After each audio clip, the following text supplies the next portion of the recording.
Hello everyone, आप सब कैसे हैं। मैं उम्मीद करता हूं कि बहुत अच्छे होंगे और अपनी पढ़ाई को बहुत अच्छे से कर रहे होंगे। मैं आकाश कुमार बढ़ाना आपका आईसीटी वर्चुअल क्लासरूम में बहुत बहुत स्वागत करता हूं।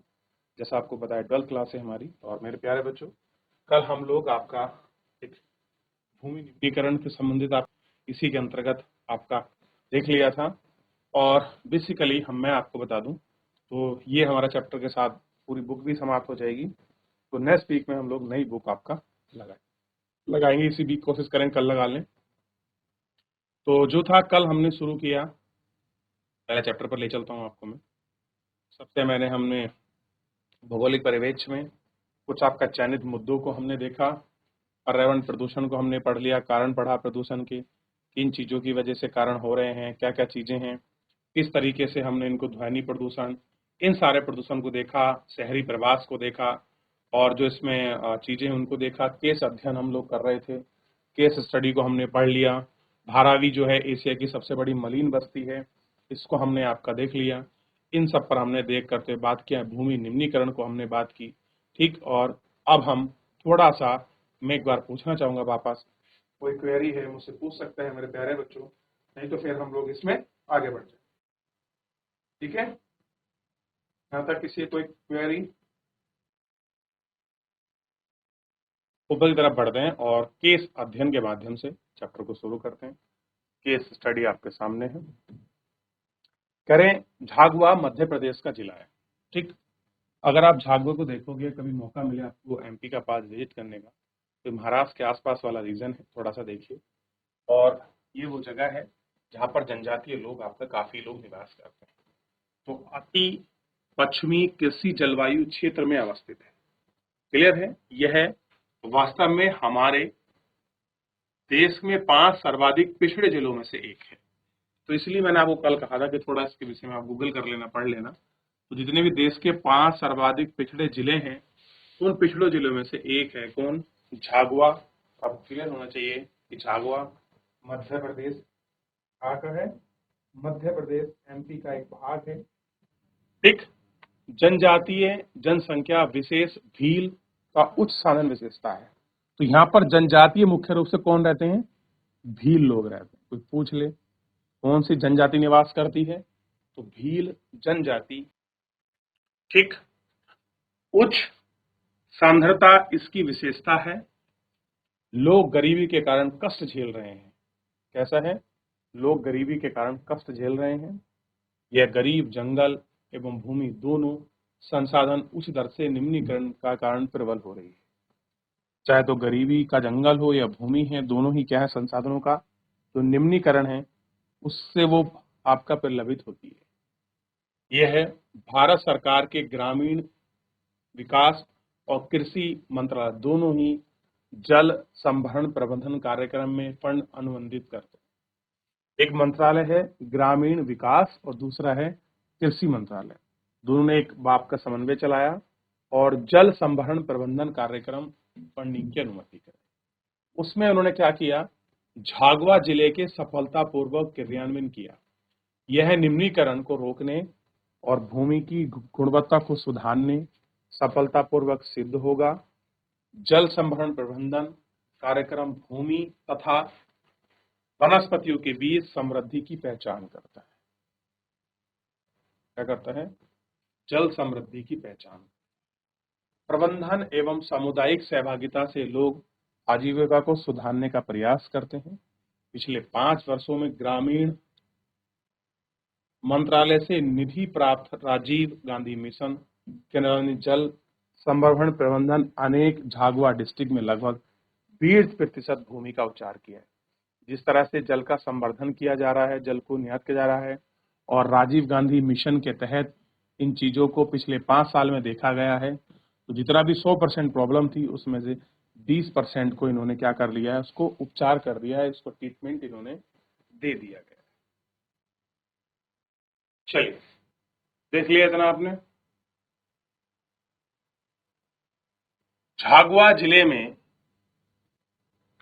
पेटावरला विकास खंड जिले में सर्वाधिक उत्तरी छोर पर स्थित है। कौन सा है? उत्तरी छोर पर स्थित है। सरकार एवं गैर सरकारी संगठनों की साझेदारी से जल भरण प्रबंधन हेतु सामुदायिक भागीदारी सफल और रोचक प्रकरण प्रस्तुत करता है। पेट लावड़ला विकास खंड भील कारवा गांव में सतुरुड़ी बस्ती समुदाय ने अपना स्वयं का प्रसार विस्तृत भागों को साझी संपदा संसाधनों को पुनर्जीवित किया है। प्रत्येक परिवार में साझी संपदाओं के लिए एक पेड़ लगाया है और उसे अनुरक्षित किया है, और साथ ही प्रत्येक परिवार ने चारगाह भूमि के चारा घास बोने और कम करने के वर्षों में सामाजिक घेराबंदी के बाद कहना है इन जमीनों पर कोई खुली चराई नहीं होगी और पशुओं का आहार हेतु नगद बनाया जाएगा। इस प्रकार उन्हें यकीन था कि चारागाह उनसे विकसित किया है, वे भविष्य में पशुओं को आपका सतत पोषण करते रहेंगे। क्या करते रहेंगे? सतत पोषण करते रहेंगे। ये आपको ध्यान रखना। इस अनुबंध का एक रोमांचक पक्ष यह है कि समुदाय इस चारगाह प्रबंधन प्रक्रिया की शुरुआत से ही पहले ही पड़ोसी गांव में निवास पर अतिक्रमण किया है। गांव वालों ने तहसीलदार को बुलाया, साझी जमीन पर अपने अधिकारों को सुनिश्चित करवाया। इस अनुवर्ती संघर्ष में गांव वालों द्वारा सुलझाया गया, जिससे उन्हें साझी चारागाह भूमि पर अतिक्रमण करके दोषी पर अपने प्रादेशिक समूह का सदस्य का उन्हें आरंभ किया। साझी सांसद संपदा के बारे में भूमि संसाधन एवं कृषि वाले अध्ययनों पर देखा गया। क्या देखा गया है? जो आपका कृषि क्षेत्र के अध्ययन है वो उन्होंने वहां ठीक, ये हमको थोड़ा सा इसमें देखना था और देख। अब ये देखिए, साझी संपदा संसाधन वृक्षारोपण किया है, सब लोगों ने मिलकर आपके वृक्ष लगाए हैं, देख लिया। इधर ही देखिए। चलिए, तो बेसिकली चैप्टर जो है आपका पूरा समाप्त हो चुका है। चैप्टर से संबंधित किसी कोई क्वेरी, कोई डाउट है मेरे प्यारे बच्चों, आप मुझसे पूछ लीजिए, फिर हम लोग इसमें आगे बढ़ेंगे और पूरे चैप्टर को हम लोग देखेंगे, क्योंकि अब इसके क्वेश्चन आंसर की बारी है। तो यहाँ तक किसी का कोई डाउट, कोई क्वेरी, देख लिया बच्चों, चैप्टर समाप्त हो चुका है, ये आपको ध्यान दें। चलिए, किसी कोई डाउट है, कोई क्वेरी है संबंधित, कोई भी ऐसा मुद्दा, देखिए वेरी वेरी इंपॉर्टेंट, अगर आपको कोई करना है मेरी तरफ से, अगर आप पूछें तो ये वाला टॉपिक वेरी वेरी इंपॉर्टेंट है, आप इसको ध्यान रखें जरूर। जो लैंड डिग्रेडेशन है, ये बड़ा आज की तारीख में मामला फैल रहा है, क्योंकि फूड, जैसे हमारी पॉपुलेशन बढ़ेगी, हमारे फूड पर उसका प्रेशर जाएगा, और प्रेशर जाएगा अगर हमको प्रेशर कम करना है, दो तरीके, या तो हम खुद अनाज उगाएं या हम बाहर से मंगवाएं। लेकिन अब बाहर से हम एक समय तक मंगवा सकते हैं, कोई देश ना दे तो प्रॉब्लम हो जाएगी, तो हमको सेल्फ करना होगा। सेल्फ के लिए हमारे पास ऑप्शन है कि हम जो लैंड हमारी जो आपकी निम्नीकरण को झेल रही है उसको हम उपयोग कर सकें। उसके बाद है गंदी बस्ती समस्या भी देखने को मिल रही है, जैसे आपने बॉम्बे का स्लम वगैरह धारा भी आपने देख लिया। केस स्टडी हमने पढ़ा कि भाई क्यों हो रहा है, कैसे क्या चीजें हैं, रोग कैसे फैल रहे हैं, और ठीक, और उसके बाद हमने इन सब चीजों को हमने स्टडी कर लिया, देख लिया, और हमने फिर उसके बाद पोल्यूशन को थोड़ा सा गौर करिए, और इस पोल्यूशन वाले घेरे में ज्यादा अच्छा है कि आप इसको कहीं ना कहीं आज नहीं भविष्य के लिए इसको सेव कर कर रख लीजिए।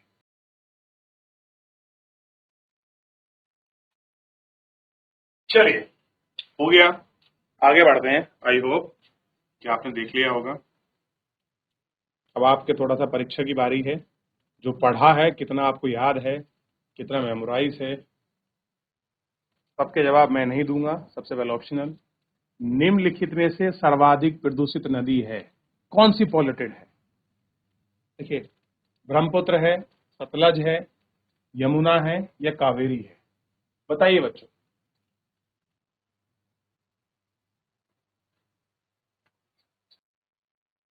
चलिए जल्दी बताइए बच्चों। और इसी के साथ दूसरे जो क्वेश्चन है उसको भी देखिए, निम्नलिखित में कौन सा रोग जलजन्य यानी कि जल से होता है? तो बच्चों, कितने बच्चों ने आंसर किया है? सर्वाधिक प्रदूषित नदी कौन सी है? तो आंसर होना चाहिए आपका यमुना। और सबसे बड़ी बात है, यमुना का जो सोर्स है वो आपके उत्तराखंड के बंदरपूछ ग्लेशियर से। कहां से है? बंदरपूछ ग्लेशियर से। और इन्हें क्या कहा जाता है? शनि की बहन कहा जाता है। निम्नलिखित में से कौन सा रोग जलजन्य रोग है? जलजन्य, अतिसार, इसको बोलते हैं दस्त।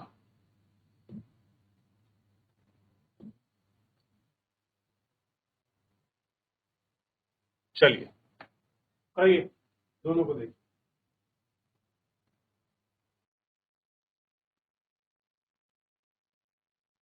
चलिए, तो जलजन्य रोग में आपको क्लियर हो गया, अतिसार, अगर हिंदी में लिखा मिल जाए। चलिए अगला आगे बढ़ते हैं। निम्नलिखित में से कौन सा अम्ल पृथ्वी का एक कारण है अम्ल वर्षा का कारण है? किसकी वजह से अम्ल वर्षा? बताइए, किसकी वजह से अम्ल वर्षा होती? सिंपल कहने का मतलब है, जो आपकी एसिड रेनफॉल होती है उसके लिए कौन सा फैक्टर रिस्पॉन्सिबल है? जल प्रदूषण, जल प्रदूषण, भूमि प्रदूषण, शोर प्रदूषण, यानी कि शोर का मतलब ध्वनि प्रदूषण, या फिर आपका वायु पॉल्यूशन? बताइए क्या होगा इसका आंसर, जल्दी बताएं।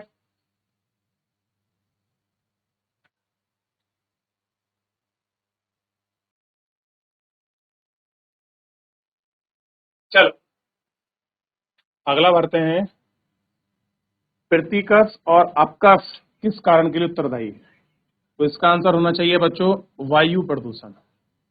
वायु में पोल्यूटेंट बहुत सारे ऊपर जाते हैं, जाके एयर में जम जाते हैं, और उसी की वजह से सारी चीजें होती हैं।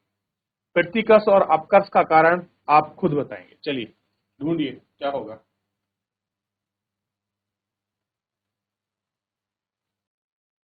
चलिए आंसर होगा प्रवास के लिए। चैप्टर पढ़िएगा, वहां सब कुछ लिखा रखा है, बता रखा है, मैंने कल भी कहा था आपको। ठीक, अब कुछ क्वेश्चन हैं जो आपको घर से करने हैं। बहुत छोटे शब्दों में लिखा गया है, 30 शब्दों में लिखिए। प्रदूषण और प्रदूषकों में क्या अंतर है? पोल्यूशन क्या है और पोल्यूटेड क्या है? वायु प्रदूषण के प्रमुख स्रोत का वर्णन कीजिए कि वायु प्रदूषण होता क्यों है, उसका स्रोत। भारत में नगरीय अपशिष्ट को निपटाने की जुड़ी प्रमुख समस्या का उल्लेख करें। मानव स्वास्थ्य पर वायु प्रदूषण के क्या प्रभाव पड़ते हैं? चलिए कौन सा आप लोग आंसर मुझे लिख के दिखाएंगे अभी? बताइए कौन सा लिख के दिखा रहे हैं आप मुझे अभी सारे बच्चे, कि स्वास्थ्य पर क्या प्रभाव पड़ता है, क्या चीजें हैं? देखिए कौन बता रहा मुझे। निम्नलिखित में से निम्नलिखित प्रश्नों में से उत्तर लगभग 150 शब्दों में आपको देना है। भारत में जल प्रदूषण की प्रवृत्ति का वर्णन कीजिए।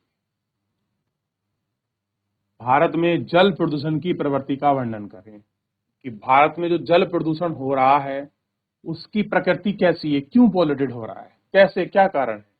थोड़ा 150 क्वेश्चन में है, तो थोड़ा सा आप देखिएगा। एक मुद्दा मैंने आपको बताया था कि जो अत्यधिक हम लोग पेस्टिसाइड्स वगैरह यूज कर रहे हैं उसकी वजह से पॉल्यूटेड हो रहा है। खुले में जो है आपका नदियों के जो फैक्ट्रियों के सीवेज वगैरह, जो फैक्ट्रियों की पानी है गंदा वो मिलाया जा रहा है, सीवेज वगैरह को इसमें आपका मिला रहे हैं, इसकी वजह से भी गंदा। इन 3-4 पॉइंट को लेकर आप लिख सकते हैं। 150 अगर 50-50 शब्दों में लिखोगे, 3 शब्द आपको मिल गए, इन पर भी आपका क्वेश्चन आराम से हो जाएगा। अगला है, भारत में गंदी बस्ती की समस्या का वर्णन करो। बड़े आसानी से कर सकते हो। सबसे पहली बात, निम्न जीवन स्तर है, इस तरह से लिखिएगा। स्वास्थ्य, शिक्षा और मानव विकास के लिए पर्याप्त आयाम नहीं है। एजुकेशन कम है, स्वास्थ्य संबंधी चीजें नहीं होती, खाद्य आपूर्ति श्रृंखला में कमी है, 2 वक्त का खाना भी नसीब नहीं होता, निम्न बहुत जीवन स्तर है, ऐसे तरीके से आप लिख सकते हो। और भूमि निम्नीकरण को कम करने के उपाय सुझाइए। यह सबसे दमदार क्वेश्चन है मेरे हिसाब से, इसको करिए, ढूंढिए पूरा मीनिंग। आप बहुत बेहतरीन तरीके से हमने पूरे चैप्टर्स को इसमें देखा है और इस चैप्टर को बात की है। ठीक है, तो मेरे प्यारे बच्चों फिलहाल जो है आज के इस लेक्चर में इतना ही। इस बुक में भी नए चैप्टर नए बुक के साथ हम मिलेंगे। धन्यवाद।